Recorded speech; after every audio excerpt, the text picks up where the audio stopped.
नागपुर में विश्व प्रसिद्ध तत्वज्ञ और लेखक आचार्य प्रशांत त्रिपाठी का आगमन हुआ, जहां उनका डॉक्टर बाबा साहेब आम्बेडकर अंतर्राष्ट्रीय हवाई अड्डे पर अनुयायियों ने गर्मजोशी से स्वागत किया। उन्होंने आधुनिक भारत की परिस्थितियों और विश्व संघर्षों जैसे ईरान इजरायल तनाव के प्रभाव पर प्रकाश डालते हुए समाज में जागरूकता और सही विचारों की आवश्यकता पर जोर दिया। आचार्य ने ज्ञान और आध्यात्मिक शक्ति के महत्व को रेखांकित करते हुए भगवद गीता के उदाहरण के माध्यम से सही उद्देश्य का पालन करने पर बल दिया। 9 तारीख को नागपुर के सुरेश भट्ट सभागृह में उनका लाइव सत्र है, जिसमें नागरिक उनके विचार सुनने और सवाल पूछने का अवसर प्राप्त करेंगे। मन हुआ है, भावना ये है कि गीता सिर्फ पुस्तक न रहे, जिंदगी बन जाए, और इसीलिए नागपुर में आगमन हुआ है, क्योंकि ये जो काम है वो पूरे नहीं हो सकता। नागपुर वासियों का साथ चाहिए, वही साथ मांगने के लिए नागपुर में आया हूँ।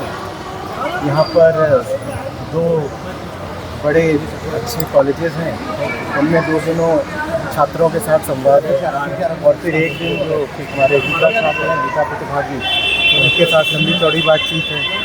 देखिए, ये कॉलेज के जो छात्र हैं, इनके पास ऊर्जा है, महत्वाकांक्षा है, लेकिन साथ ही साथ संशय बहुत है, भ्रम बहुत है, बंधन बहुत है। चाहते हैं बहुत कुछ करना, जवानी है, सपने हैं, लेकिन ये नहीं जान पाते कि वो कौन है और किस दिशा बढ़ना है। तो इनकी स्थिति अर्जुन जैसी ही है, जिसके पास क्षमता तो है, बल भी है, पौरुष भी है, लेकिन किंग कर्तव्य विमूढ़ है, जान नहीं रहा कि अब कुरुक्षेत्र पर करना क्या है। तो तब गीता की ज़रूरत पड़ती है ना। बिना गीता के अर्जुन जीतते क्या, लड़ भी नहीं पाते। तो आज के हर युवा की अर्जुन जैसी ही स्थिति है और उसे गीता चाहिए। तो छात्रों तक गीता ले जाने के लिए मैं नागपुर आया हूँ, और नागपुर वासियों का इसमें मुझे सहयोग प्राप्त होगा। छात्र मैं कहा करता हूँ सभी है, हमारे जितने प्रतिभागी हैं, भले ही वो 80 वर्षीय हों, उनसे कहता हूँ कि सबसे पहले ये देखो कि आप भी अर्जुन हो, और जो अर्जुन है वो छात्र है, एक अर्थ में शिष्य हो गया।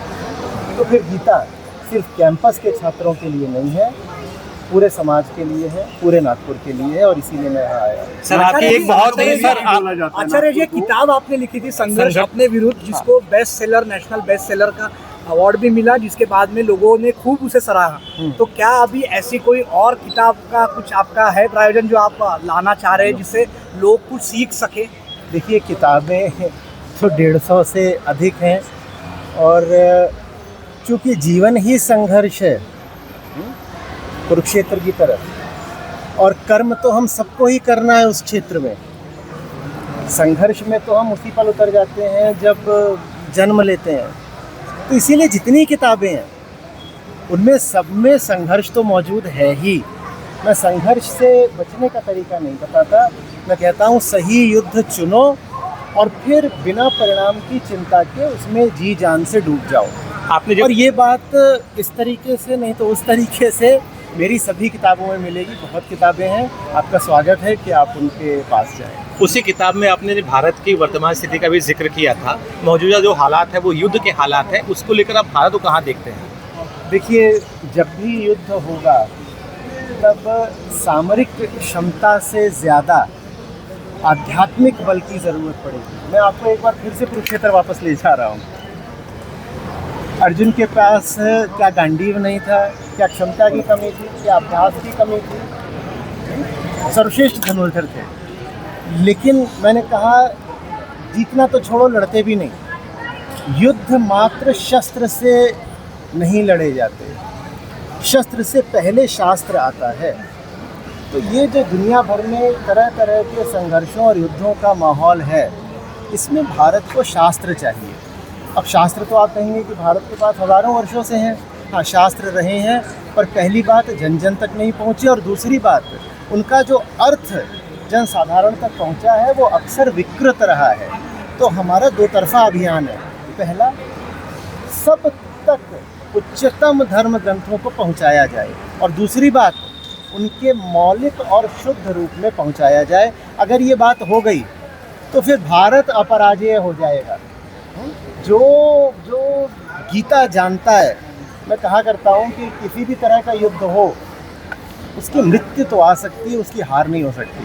क्योंकि हार तो तब होती है ना जब आपने किसी विशेष परिणाम की आशा करी हो, वो परिणाम मिला नहीं तो आपने घुटने टेक दिए, समर्पण कर दिया।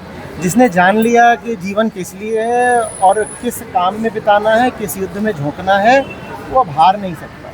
भारत को अपराजेय तो उसके शास्त्र ही बनाएंगे। आचार्य महाराज जी, जी, नागपुर जो है वो संघ भूमि भी है, तो क्या संघ के दर्शन करेंगे आप जाकर? संघ में जाएंगे आप? राष्ट्रीय संघ का मुख्यालय, संघ का मुख्यालय है मुझे यहाँ। लगता नहीं कि मुझे समय मिलने वाला है। बाकी यदि किसी तरह की बातचीत होगी, आमंत्रण होगा तो हम जरूर देखेंगे। पर अभी तो 3 दिन का दौरा है, इसमें ऐसा अभी कोई कार्यक्रम नहीं है। आचार्य जी 2047 तक ही विश्व गुरु बनाने का ये संकल्प रखा गया है, इसे किस तरह से देखते हैं? युवाओं के लिए क्या संदेश देंगे इसमें? देखिए, गुरु बनना सबको बहुत पसंद है। आपको भी अच्छा लगता होगा कि कोई आपसे आए, पूछे, ज्ञान दे पाएँ आप, गुरु कहला पाएँ आप। और वो अच्छी बात है कि हम इससे लायक हो पाएँ कि हम ज्ञानी कहलाएं, गुरु कहलाएं। लेकिन गुरु बनने से पहले शिष्य बनना पड़ता है। और शिष्य बनने की पात्रता ये होती है कि मैं मानूं कि मैं जानता नहीं हूँ। अच्छा गुरु सबसे पहले एक अच्छा शिष्य होता है, और अच्छा शिष्य बना जाता है नेति नेति की सकरी गली से गुजर करके, ये देख करके कि आज तक जो मैं जानता मानता आया हूँ उसमें से काफ़ी कुछ मात्र भ्रम है, काफ़ी कुछ खोखली मान्यता है। जब तक हम बहुत सारी व्यर्थ की बातों को ही ज्ञान मानते रहेंगे, तब तक विश्व गुरु बनना थोड़ा कठिन रहेगा। विश्व गुरु बनने के लिए पहले हमें बहुत अच्छा शिष्य बनना पड़ेगा, और उसके लिए बहुत सारा जो हमने मन में व्यर्थ का कचरा और व्यर्थ की सामग्री इकट्ठा कर रखी है, और उसका परीक्षण होना, और परीक्षण पर अगर वो खरी ना उतरे तो उसका नकार होना बहुत आवश्यक है। यही वेदांत की नीति की